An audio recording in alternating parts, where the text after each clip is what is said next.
Comme vous le savez, depuis près de 2 semaines, les ménages du Grand Libreville subissent des coupures d'électricité à n'en plus finir, causant parfois de nombreux dommages chez les opérateurs économiques comme chez les ménages. Fernand Zangvé pour le constat.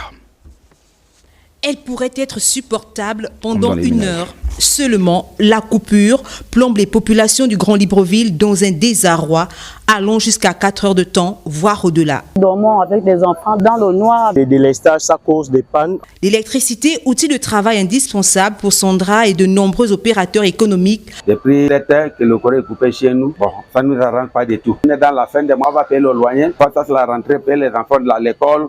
On va gagner l'argent comme s'il n'y a pas de courant. Quand les clients viennent, ils sortent parce qu'il n'y a pas de courant. Et nous, on perd. On est obligé de se soumettre. Ils nous punissent. On subit. Quand le courant vient, on travaille. Quand le courant part, on croise les bras. Ça peut durer 4 heures, 3 heures de temps. Et du coup, on n'arrive pas à travailler. Grâce au relais du groupe, on essaie un peu de travailler, mais c'est pénible. Cette situation inconfortable trouble le quotidien des milliers de consommateurs d'Edan dans le Grand Libreville. En sommes-nous avec la communication de la SEG qui annonçait la découverte d'un réseau de fraudeurs chez les revendeurs d'unités Edan. Notre rédaction jette un regard là-dessus avec Fabiola Mengue.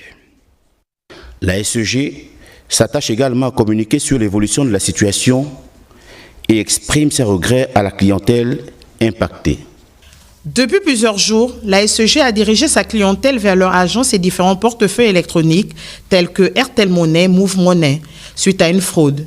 Le réseau parallèle de vente d'unités Edan non comptabilisé par la Société d'énergie et d'eau du Gabon semble occasionner d'énormes pertes financières pour l'entreprise et constitue une sérieuse menace pour la sécurité des données des clients.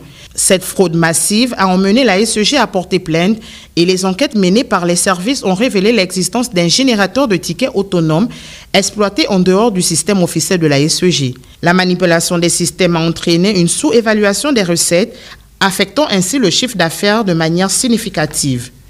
Pour la direction générale de la SEG, la découverte de ces pratiques pourrait affaiblir la confiance des clients envers l'entreprise, d'où la fermeté de cette plainte à aller jusqu'au bout. L'assignation est en train de suivre son cours normal et les auteurs de ces vols et détournements seront coupables de cybercriminalité au sens de la loi portant réglementation de la cybersécurité, de la lutte contre la cybercriminalité en République gabonaise.